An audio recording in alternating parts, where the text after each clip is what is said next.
আসসালামু আলাইকুম প্রিয় শিক্ষার্থী বন্ধুরা, আশা করি সবাই ভালো আছো, সুস্থ আছো। তো সবাইকে ফিফা ওয়ার্ল্ড কাপ 2026-এর উষ্ণ শুভেচ্ছা জানিয়ে শুরু করছি আজকের পড়াশোনা।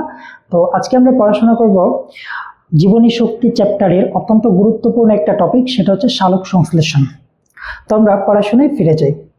দেখো, আমার বোর্ডের প্রেজেন্টেশন দেখে কিন্তু তোমরা ইতিমধ্যে আন্দাজ করে ফেলতেছো যে আজকে আমরা কি পড়াশোনা করতে যাচ্ছি। তো সালোক সংশ্লেষণ প্রক্রিয়াটা অ্যাকচুয়ালি কি? এটা একটা শারীরবৃত্তীয় প্রক্রিয়া, যার মাধ্যমে সবুজ উদ্ভিদ সূর্যের আলোকে ব্যবহার করে পানি, ক্লোরোফিল, কার্বন ডাইঅক্সাইড এগুলোর সহায়তায় তাদের জন্য শর্করা জাতীয় খাবার তৈরি করে। এই সম্পূর্ণ প্রসেসটাকে আমরা বলি হচ্ছে সালোক সংশ্লেষণ প্রক্রিয়া। তো উদ্ভিদ যখন তার জন্য শর্করা জাতীয় খাবার তৈরি করে, তার কিছু অংশ হচ্ছে তার বৃদ্ধির জন্য কাজে লাগে, বাকি অংশটুকু সে তার পাতা, ফুল, ফল এগুলোর মধ্যে জমা রেখে দেয়, যেগুলো থেকে পরবর্তীতে আমরা খাবার গ্রহণ করে থাকি। তার মানে সালোক সংশ্লেষণ প্রক্রিয়া উদ্ভিদে সংঘটিত হলেও কিন্তু আমাদের প্রাণীদের জন্যও এই প্রক্রিয়া গুরুত্বপূর্ণ। পরোক্ষভাবে আমরা উদ্ভিদের উপর মূলত খাবারের জন্যই নির্ভর করি, আর এই খাবারটা আলটিমেটলি উদ্ভিদ সালোক সংশ্লেষণ প্রক্রিয়ার মাধ্যমে তৈরি করে থাকে। তো আমরা একটু বিক্রিয়াটার দিকে খেয়াল করি। দেখো, কার্বন ডাইঅক্সাইড, পানি, আলো, ক্লোরোফিল এই চারটার সহায়তায় শর্করা জাতীয় খাবার তথা গ্লুকোজ তৈরি হলো। তো সালোক সংশ্লেষণ প্রক্রিয়ায় আমার চারটা জিনিস প্রয়োজন, সেটা কি? কার্বন ডাইঅক্সাইড, পানি, সূর্যের আলো এবং ক্লোরোফিল। তো উৎপাদ কি তৈরি হবে? সালোক সংশ্লেষণ প্রক্রিয়ার প্রধান উৎপাদ হচ্ছে কার্বোহাইড্রেট তথা গ্লুকোজ।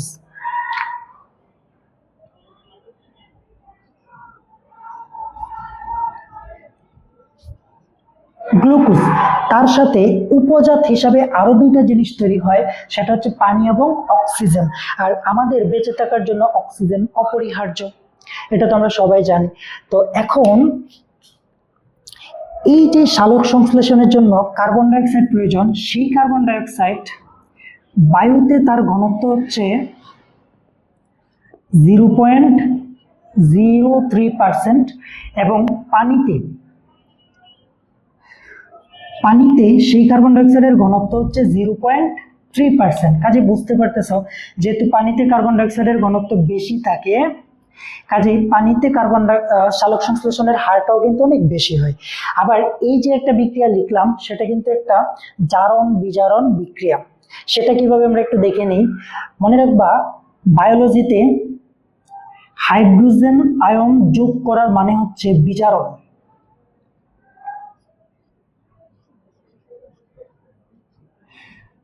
হাইড্রোজেন আয়ন যুক্ত করার মানে হচ্ছে বিজারণ ঘটানো। আবার হাইড্রোজেন আয়ন আলাদা করা, তার মানে হচ্ছে জারণ ঘটানো। আর আমরা কেমিস্ট্রিতে কি করেছি, যে ইলেকট্রনের ছাড়ন মানে হচ্ছে জারণ, ইলেকট্রনের গ্রহণ মানে হচ্ছে বিজারণ। এখানে একটা জিনিস খেয়াল করে দেখবা, এই যে কার্বন ডাইঅক্সাইড ছিল, সেই কার্বন ডাইঅক্সাইড থেকে গ্লুকোজ তৈরি হয়েছে, অর্থাৎ গ্লুকোজের মধ্যে কিন্তু হাইড্রোজেন আছে। কাজেই এই কার্বনের সাথে অ্যাকচুয়ালি কি যুক্ত হয়েছে? হাইড্রোজেন আয়ন যুক্ত হয়েছে, যার কারণে এখানে কার্বন ডাইঅক্সাইডের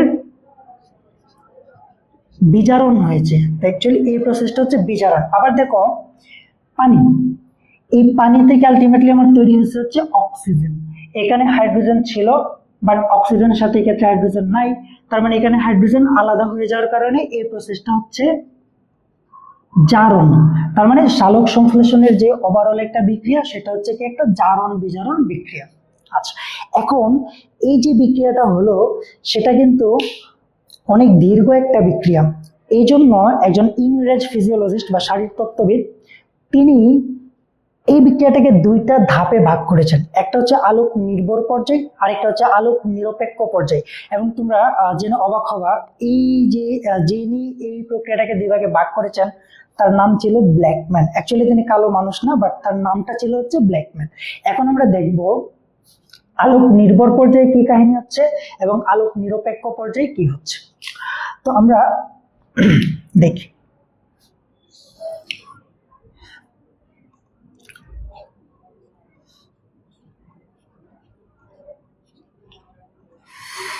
আলোক নির্ভর পর্যায়। আচ্ছা, একটা বেসিক সবাই মনে রাখবা, সেটা হচ্ছে সালোক সংশ্লেষণ প্রক্রিয়াটা হয় কোথায়? মেইনলি সবুজ উদ্ভিদের অথবা হচ্ছে উদ্ভিদের যে সবুজ অংশগুলো যেমন পাতা, কচিকাণ্ড, এই সকল জায়গায় হয়। আরো স্পেসিফিক্যালি যদি আমরা বলতে চাই, ওই সবুজ পাতার কোন টিস্যুতে হয়? মেসোফিল টিস্যুতে। এই প্রশ্নটা একদম মাথার মধ্যে গেঁথে নাও যে সালোক সংশ্লেষণ পাতার কোন টিস্যুতে সংঘটিত হয়? মেসোফিল টিস্যুতে সংঘটিত হয়, এটা মনে রাখবা। এখন আমরা দেখব সালোক সংশ্লেষণের আলোক নির্ভর পর্যায়ে কি হয়। দেখো, যখন সূর্য থেকে আলো আসে, ধরলাম এটা হচ্ছে আমাদের সূর্যি মামা, এই সূর্য থেকে আলো আসলো,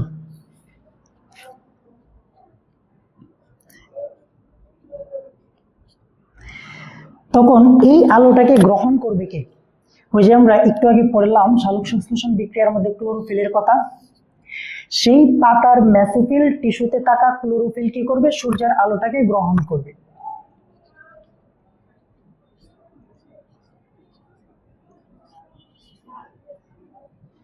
তো আমরা প্রথম ক্লাসে পড়েছি যখন এডিপির সাথে ইনঅর্গানিক ফসফেট যুক্ত হয় তখন শক্তি দিতে হয়, যে পরিমাণ শক্তিটুকু আমরা দেই সেই শক্তিটুকুই এটিপির মধ্যে শক্তি রূপে জমা থাকে, ঠিক না?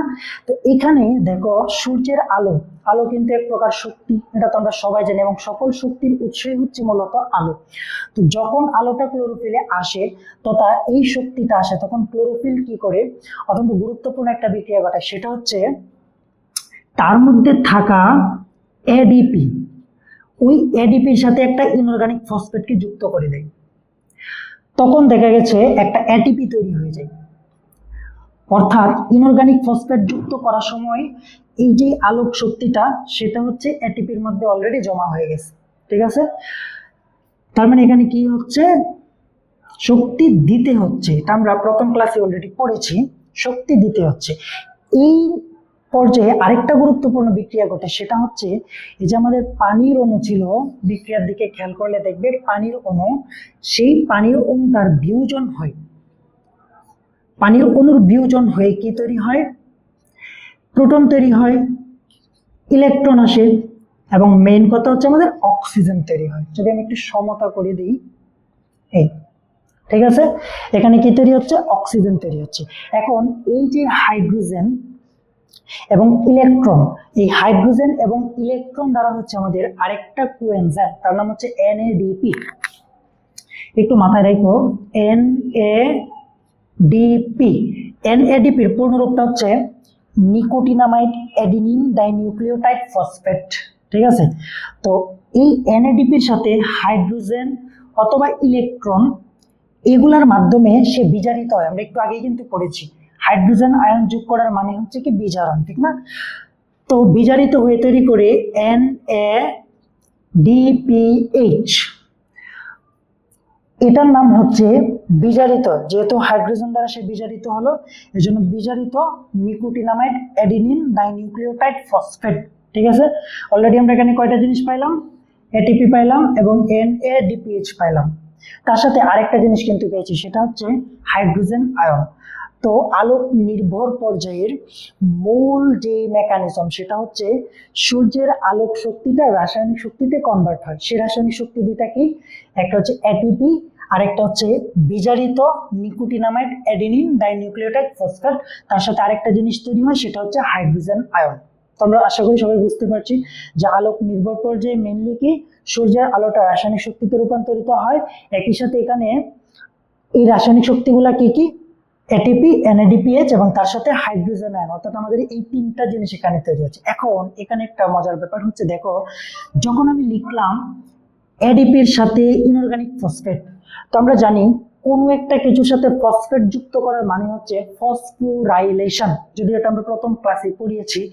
এখন যেহেতু এই প্রসেসটা আলোর উপস্থিতিতে হচ্ছে, আর বায়োলজিক্যালি মনে রাখবা ফটো শব্দের মানে হচ্ছে আলো, যেহেতু এই বিক্রিয়াটা আলোর উপস্থিতিতে হচ্ছে কাজেই এই বিক্রিয়াটাকে আমরা বলতেছি ফটোফসফোরাইলেশন। আশা করি সবাই বুঝতে পারতেছো। তার মানে ফটো মানে হচ্ছে কি আলোর উপস্থিতিতে, ফসফোরাইলেশন মানে কি এডিপির সাথে ইনঅর্গানিক ফসফেট যুক্ত করা, ঠিক আছে? তার মানে আলোর উপস্থিতিতে এডিপির সাথে ইনঅর্গানিক ফসফেট যুক্ত করে এটিপি তৈরি হওয়ার প্রসেসকে বলা হয় ফটোফসফোরাইলেশন। আরেকটা জিনিস খেয়াল করো, এই যে আমি পানিকে ভাঙলাম, বায়োলজিতে কোনো কিছু ভাঙা মানে হচ্ছে লাইসিস, কোনো কিছু ভাঙা মানে কি লাইসিস। আর এখানে পানির বিয়োজনটা আলোর উপস্থিতিতেই কিন্তু হচ্ছে, ঠিক না?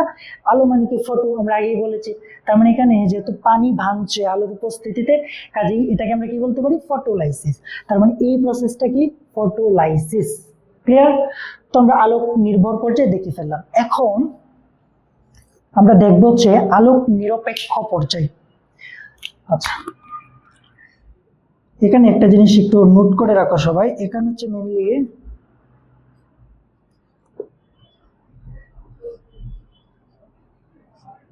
সৌরশক্তি থেকে রাসায়নিক শক্তি হবে, এবং আমরা অলরেডি দেখে ফেলছি এটিপি, এনএডিপিএইচ এবং হচ্ছে হাইড্রোজেন আয়ন, তিনটা। এখন আমরা যাব আলোক নিরপেক্ষ পর্যায়ে।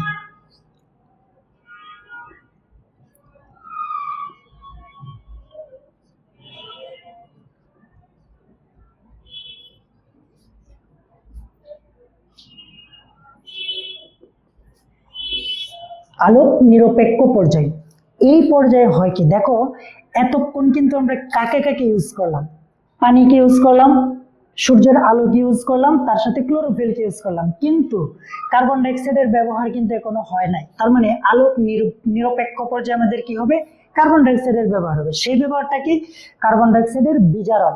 তাহলে এক কথা মনে রাখবা, আলোক নিরপেক্ষ পর্যায়ের মেন কাহিনী কি, কার্বন ডাইঅক্সাইড বিজারণ। ওকে, এখন কার্বন ডাইঅক্সাইড বিজারণের জন্য বিজ্ঞানী সাহেবরা বেশ কিছু গতিপথ আবিষ্কার করেছেন, কিভাবে কার্বন ডাইঅক্সাইড বিজারিত হচ্ছে। তো এর মধ্যে প্রথম হচ্ছে কেলভিন চক্র অথবা C3 চক্র, তারপর হচ্ছে হেচো-স্ল্যাক চক্র অথবা C4 চক্র, এবং CAM ক্রাসুলিসিয়ান অ্যাসিড মেটাবলিজম। তোমাদের লেভেলে প্রথম দুইটা পড়লেই হবে, অর্থাৎ C3 এবং C4 পড়লেই মোর দেন এনাফ।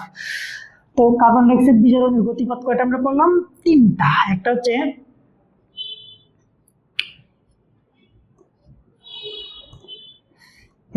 কেলভিন চক্র, অথবা তার আরেকটা নাম হচ্ছে C3 চক্র, আরেকটা হচ্ছে হ্যাচ ও স্ল্যাক চক্র।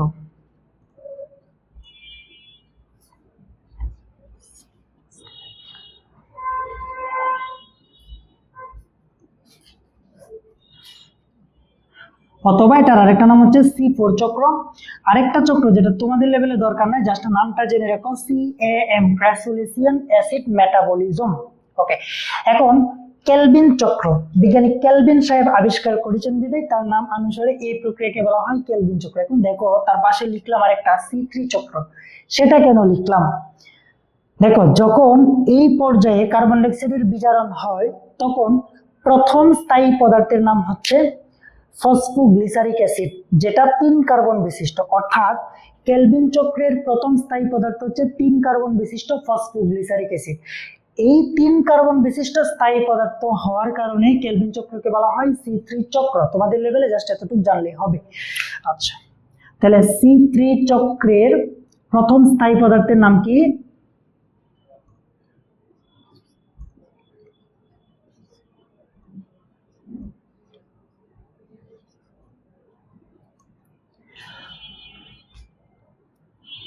তিন কার্বন বিশিষ্ট ফসফোগ্লিসারিক অ্যাসিড।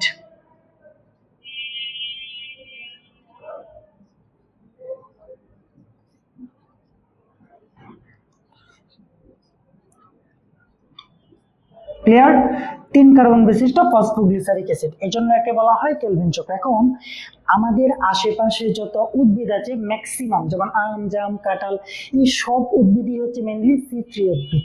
এখন আমরা দেখবো হচ্ছে হ্যাচ ও স্ল্যাক চক্র, এটাও সেম। বিজ্ঞানী হ্যাচ এবং সিআর স্ল্যাক তাদের নাম অনুসারে মূলত হ্যাচ ও স্ল্যাক চক্র নামকরণ করা হয়েছে। এই হ্যাচ ও স্ল্যাক চক্রের মধ্যে দেখো লেখা আছে C4 চক্র। কেন এটাকে C4 চক্র বলা হয়, ঠিক কেলভিন চক্রের মতোই এই হ্যাচ ও স্ল্যাক চক্রে একটা প্রথম স্থায়ী পদার্থ তৈরি হয়, সেই পদার্থটার নাম হচ্ছে অক্সালো অ্যাসিটিক অ্যাসিড। যে অক্সালো অ্যাসিটিক অ্যাসিডের কার্বন কয়টা, 4টা। তো যেহেতু প্রথম স্থায়ী পদার্থ 4 কার্বন বিশিষ্ট অক্সালো অ্যাসিটিক অ্যাসিড, এজন্য হ্যাচ ও স্ল্যাক চক্রকে বলা হয় C4 চক্র। ঠিক আছে, তাহলে এখানে প্রথম স্থায়ী পদার্থ কোনটা, অক্সালো অ্যাসিটিক অ্যাসিড।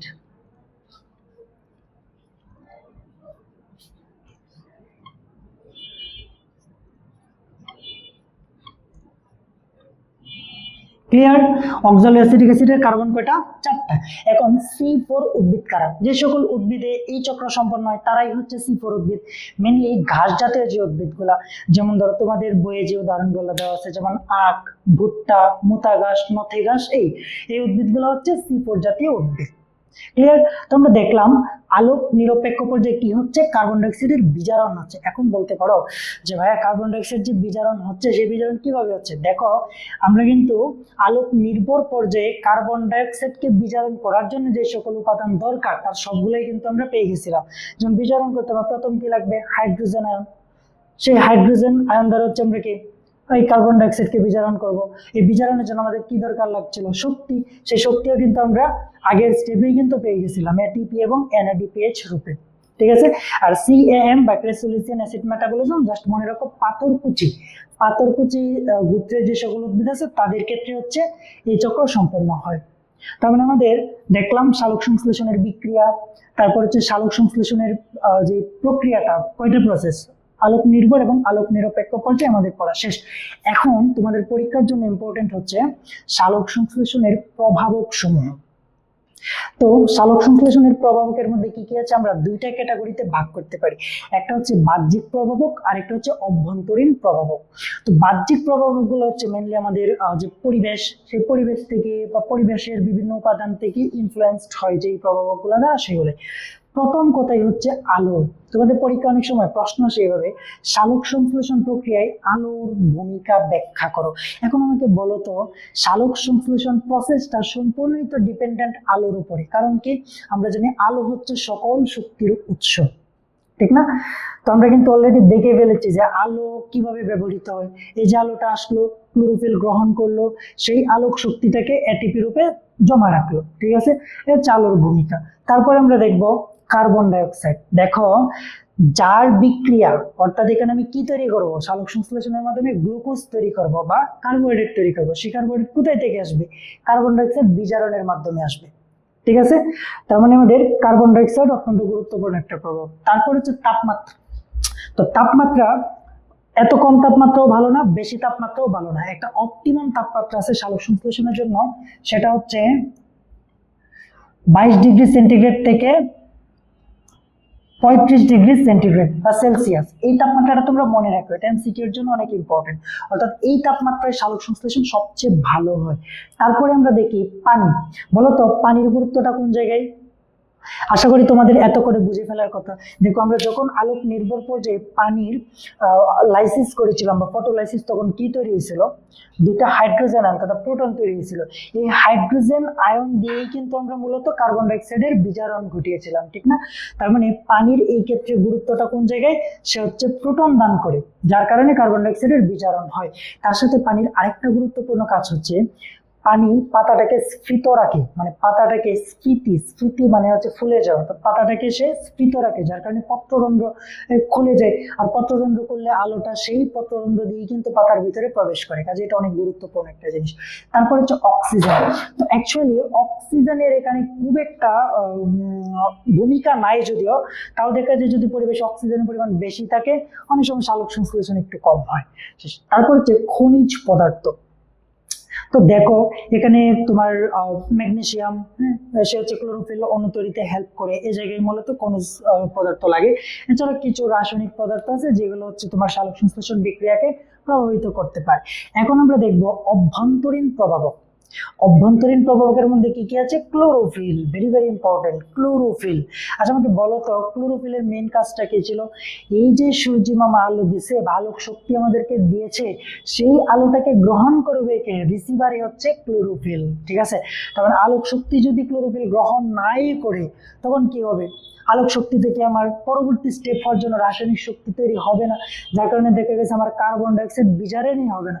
বিজারণ না হলে আমার গ্লুকোজ তথা শর্করা জাতীয় খাবারও তৈরি হচ্ছে না, উদ্ভিদও বড় হইতে পারবে না, আমাদের ফুল ফলও দিবে না, যার কারণে আলটিমেটলি আমরাই কিন্তু খাদ্য সংকটে পড়ে যাবো। কাজেই ক্লোরোফিলের ভূমিকা কিন্তু খুবই খুবই গুরুত্বপূর্ণ। আচ্ছা, এখন একটা জিনিস মনে রাখবা, অতিরিক্ত কোনো কিছুই ভালো না। সেটা যাই হোক, অতিরিক্ত ভণ্ডামি করাও ভালো না, অতিরিক্ত পড়াশোনা করাও ভালো না, মানে অতিরিক্ত কোনো কিছুই ভালো না। ঠিক তেমনি ভাবে এখানে যে প্রভাবক গুলো আছে সেগুলো অতিরিক্ত কোনো কিছুই ভালো না। যেমন ধরো যদি ক্লোরোফিল, এখন বলতে পারো যেহেতু ক্লোরোফিল বেশি পরিমাণে আলো, মানে অর্থাৎ ক্লোরোফিলের পরিমাণ যদি বেশি হয় তাহলে তো সে বেশি পরিমাণ আলোকে ক্যাপচার করতে পারবে, কিন্তু আসলে কিন্তু সেটা সঠিক না। ধরো ক্লোরোফিলের পরিমাণ বেশি, ক্লোরোফিল হচ্ছে একটা ফ্যাক্টরির মতো, এখানে অনেক অনেক এনজাইম কাজ করে, ঠিক আছে। তো যখন ক্লোরোফিলের পরিমাণ বেশি হয় ওই সকল এনজাইমের কার্যপরিধিও বেড়ে যায়, যার কারণে ওরা কাজ করতে করতে এক সময় ওই এনজাইমের পরিমাণ কমে যায়, তখন দেখা যায় আলটিমেটলি সালোক সংশ্লেষণ প্রক্রিয়াই হয় না, ঠিক আছে। এটা কিন্তু তোমাদের পরীক্ষায় আসে।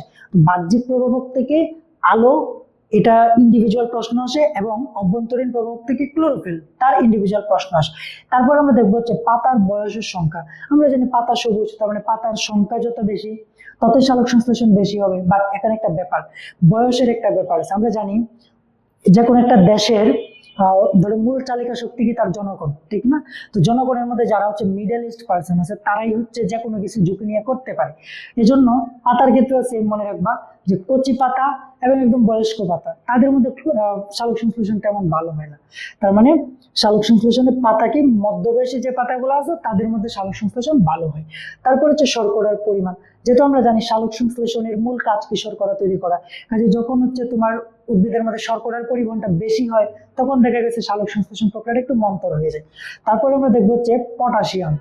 একটা জিনিস মনে রাখবা, পটাশিয়াম এই সালোক সংশ্লেষণ বিক্রিয়ার ক্ষেত্রে একটা অনুঘটক হিসাবে কাজ করে, এবং সেই জায়গাটাকে তোমরা যখন আরো বড় হবে ইন্টারমিডিয়েট উঠবে তখন পড়বা যে আমাদের পত্ররন্ধ্র খোলাতে হচ্ছে পটাশিয়ামের ভূমিকা আছে।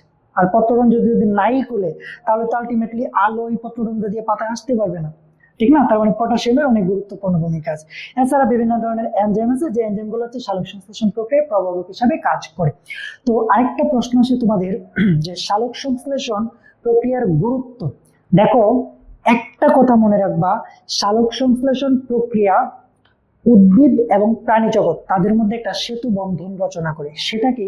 দেখো আমাদের বডিতে বা প্রাণী যারা, আমাদের শ্বসন কিন্তু 24 ঘন্টায় চলতে থাকে, ঠিক না? আর আমরা জানি শ্বসনের ফলে কি তৈরি হয়, কার্বন ডাইঅক্সাইড তৈরি হচ্ছে, ঠিক না? আর এই কার্বন ডাইঅক্সাইড কিন্তু আমাদের জন্য ক্ষতিকর। যদি সালোক সংশ্লেষণ না থাকতো তাহলে কি হতো, পরিবেশে কার্বন ডাইঅক্সাইডের পরিমাণ অনেক বেশি হয়ে যেত, অক্সিজেনের পরিমাণ অনেক কমে যেত, আলটিমেটলি আমরা মারা যেতাম। কিন্তু আল্লাহ তাআলা পৃথিবীটাকে এমন ভাবে সৃষ্টি করেছেন যাতে সবকিছুর মধ্যে একটা ব্যালেন্স থাকে। আর এই পরিবেশ মানে প্রাণী এবং উদ্ভিদ আমাদের মধ্যে এই ব্যালেন্সটা রক্ষা করে হচ্ছে কি সালোক সংশ্লেষণ প্রসেস। এই যে আমরা শ্বসনের মাধ্যমে অতিরিক্ত কার্বন ডাইঅক্সাইড নির্গমন করলাম, সেই কার্বন ডাইঅক্সাইডটাকে কি করে সালোক সংশ্লেষণ প্রসেসে কাজে লাগিয়ে আবার অক্সিজেন তৈরি করছে। তার মানে দেখতে পাচ্ছ কত সুন্দর একটা সেতু বন্ধন, যে যেটা আমাদের লাগছে না সেটা হচ্ছে উদ্ভিদের জন্য লাগছে, আবার যেটা উদ্ভিদের লাগে না সেটা আমাদের বেঁচে থাকার জন্য অপরিহার্য, ঠিক আছে। তো সালোক সংশ্লেষণ প্রক্রিয়াকে যদি আমরা বাঁচিয়ে রাখতে পারি আমাদের পরিবেশ ভালো থাকবে, আলটিমেটলি আমরা ভালো থাকবো। কাজেই সবাই গাছ লাগাবা, পরিবেশ বাঁচাবা। থ্যাংক ইউ সবাই।